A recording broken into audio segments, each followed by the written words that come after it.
This is Chaos Break, released on the PS1 in 2000 and developed by Taito. Strangely enough, it was released in Japan and Europe, leaving out the other side of a pond. The game is an episode of an arcade game called Chaos Heat, which, to my shame, I've never played.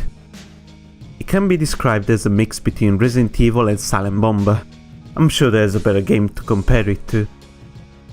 So imagine the lab sections of Resident Evil and, well, the arcadiness of Silent Bomber. And here's the game.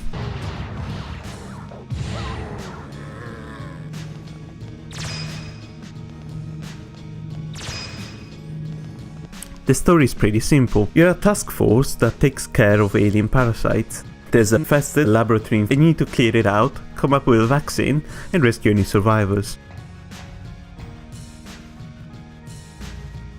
The quickest solution would be to shut down the control system. But we'll need a pass card for that. Doesn't look like we're gonna have it easy. Like Resident Evil, you have a choice between two characters, Jill and Chris, Rick and Mitsuki. As mentioned, the game is arcadey and it's not as stiff as you think. This is one of those games that responds very well to the analog controls, so make sure that that's your first choice. The controls are pretty smooth, and the camera does follow you around rather than being fixed. However, you will end up pressing the L1 button a lot during the fights.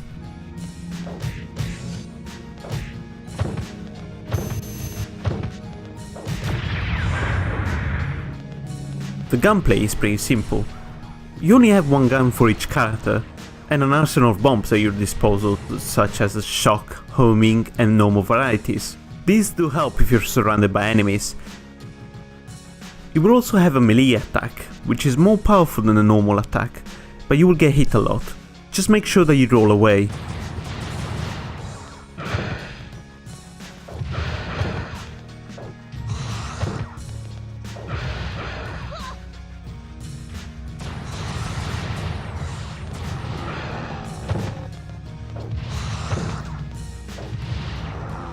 The bosses are very static, predictable, and they don't require much strategy apart from avoiding attacks and blasting to oblivion really.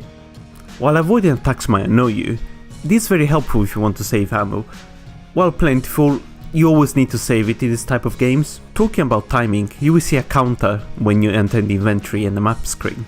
This will not only count the time you spent in the game, remember to remove an hour, but will allow you to access a couple of doors that unlock at a certain time period. I finished the game before the time kicked in, but as far as I know, this will contain ammo and bombs, so they aren't that big of a deal.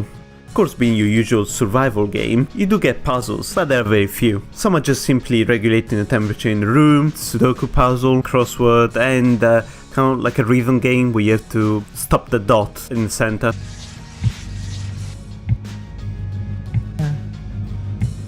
Have you got it? Next.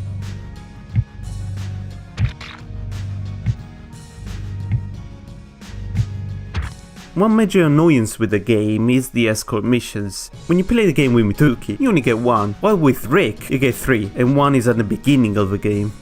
While the game is similar to your usual fare of survival horrors, the backgrounds are all 3D rendered. The graphics are groundbreaking, but they're pretty detailed. There aren't many major slowdowns, which is pretty great as the game is quite intensive in the graphics side of things. The voice acting leaves a lot to be desired, and it's even worse than the first Resident Evil. What I'm glad is that there are subtitles in the cutscenes, as the voices aren't sometimes clear. Thing is the life form that was found in the accident 2 years ago. The game is a perfect Obscurity, and it's a pretty enjoyable one. The gameplay is solid and it's very fast paced, so it's a definite pick up and play type of game due to its arcade roots. Even if you don't know where to go, the map is helpful and will point you to the place where you have to go. I finished the game in around 4 to 5 hours, so it's pretty short, and if you rush through it you can even take less. Highly recommend it if you're a fan of Resident Evil, Silent Hill, Dino Crisis and Silent Bomber, which I mentioned before. It might get expensive, so I'd be careful with the prices.